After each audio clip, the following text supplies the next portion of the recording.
জয় বাবা নীলেশ্বর। আজকে আমাদের ঢালাইয়ের কাজ হবে। যার হাত ধরে এই নীলেশ্বর মন্দির পূর্ণতা পাবে উনি আমাদের বসন্ত দাস। এই যে দাঁড়িয়ে আছেন আমাদের উনার শিল্পী কুশলের সব কিছুর মনের মাধুরীতে উনি আমাদের মন্দির সাজাবেন।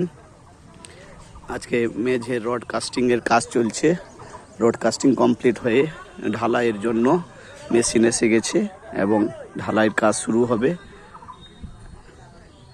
শুরুর পূর্বে ভিডিওটি করছি, কারণ মেঝে ঢালাইয়ের পর তো আমাদের এই ভিডিও আমরা পাবো না, তাই আমরা স্মৃতিতে এই ভিডিওগুলো রাখবো।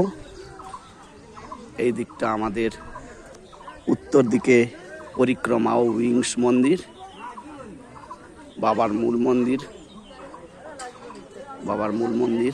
ওদিকে দক্ষিণ দিকে আমাদের উইংস ও পরিক্রমা মন্দির। ওই পরিক্রমার শেষের পরে এইটা হচ্ছে আমাদের নাট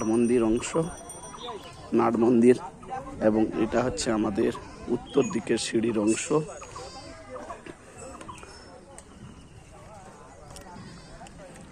এইটা আমাদের পূর্ব দিকে মূল এন্ট্রান্স গেট এবং এই দিকে থাকছে আমাদের দক্ষিণ দিকের সিঁড়ির অংশ। আমরা আজকে ঢালাইয়ের কাজ সম্পন্ন করব।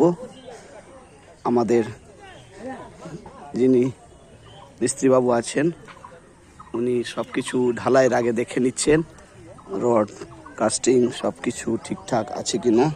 ওনার সঙ্গেই আছি, তাই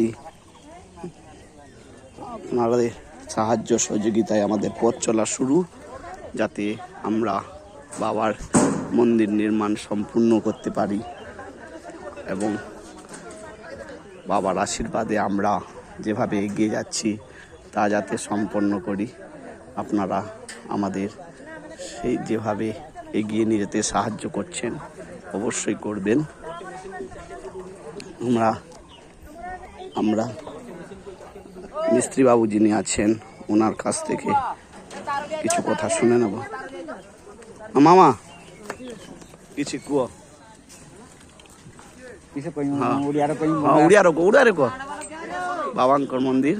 বাবাঙ্কর মন্দির আমি আশা করি আসিছু সে যদি আমার সহায় হবে আমি ভালো মন্দির করা চেষ্টা করি। আমি যেমিতি এটা গোটে তীর্থভূমি পাল্টি যায় সেইটা আমি চেষ্টা করছি কেମିତି ଭଲ মন্দির আমি যেতে পারু পর্যন্ত যেতে কাম শিখিছু সেটা ভালো করা আমি চেষ্টা করি। ধন্যবাদ, ঠিক আছে।